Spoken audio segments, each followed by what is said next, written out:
This is the very true, kind of fucked up, kind of funny story of how I went from most likely to die at the pediatric oncology unit in North Dakota to the most anemic stripper at the most notorious underground lap dance parties of Manhattan. Chapter 1. Roads and Recovery.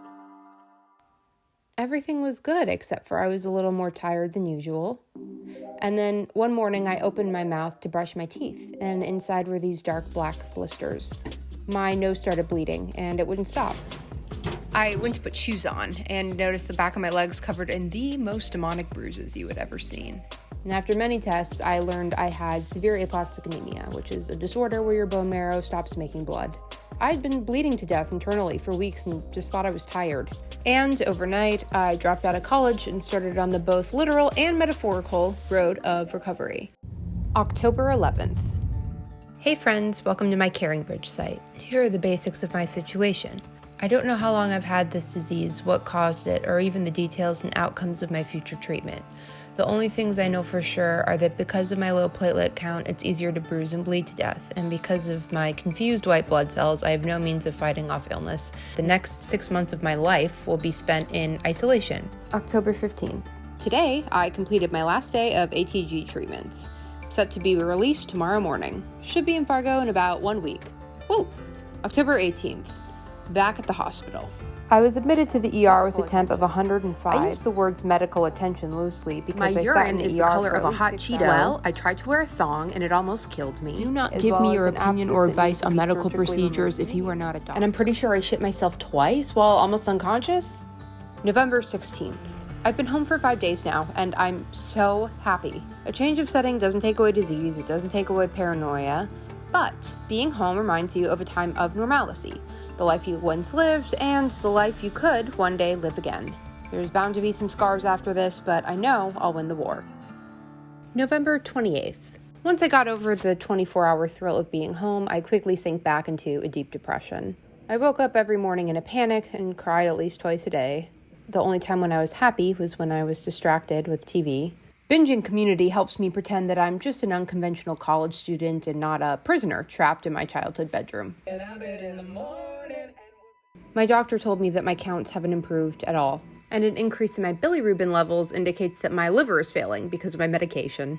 My main doctor said it's too early to tell whether or not the treatments are working, but that we do a bone marrow biopsy next week to see how to proceed. He also told me that my only decent transplant match in the entire world was an umbilical cord.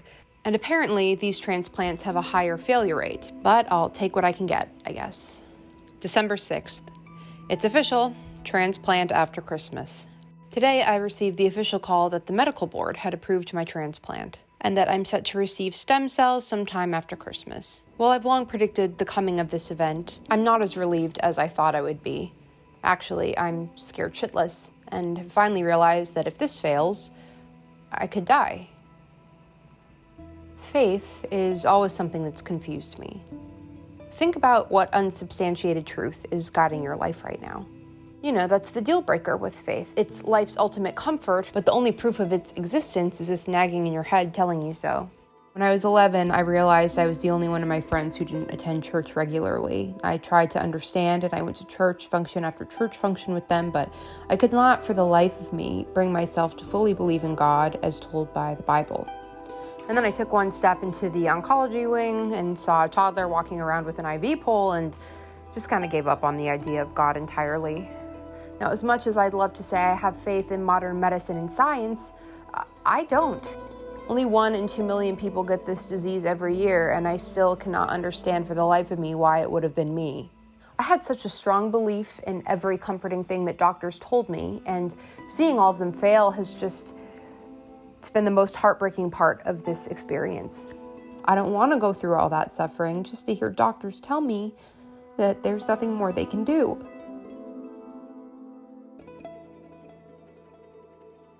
I've always had an issue with believing in myself. I know I'm a decent person who's done some decent things, but no matter how many times people tell me I'm smart or strong or talented or beautiful, at the end of the day, it never was good enough for me, and it still isn't. I don't think I'm strong enough to do this. Honestly, if I could, I'd kill myself and everyone I love and guarantee that there would be a safe and happy place for us waiting on the other side. I'd do it. I'd do it in one selfish, swift heartbeat. I loved my loved ones too much to take their life without their consent. I am not ready to die, nor do I want to be dead. I just wish there was a way out of this. Today I'm heartbroken. I'm disappointed. But even as I type this, there's this little iota of hope. I still have visions for myself and my future that I can't get out of my head, and I don't know what to credit my last remaining hope to, but I'm going to cling on to it for dear life because it's the only thing I have. December 18th. Christmas miracle?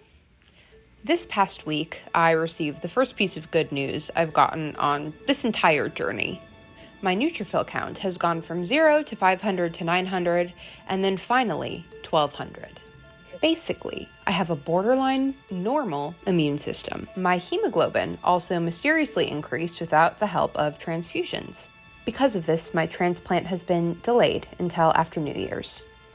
I'm basically in treatment limbo because the doctors don't know if my bone marrow is finally responding to the treatments I did back in October, or if it's just fucking with me and I still need a transplant. But I can drive, shower, and go outside without help, so let's fucking do it.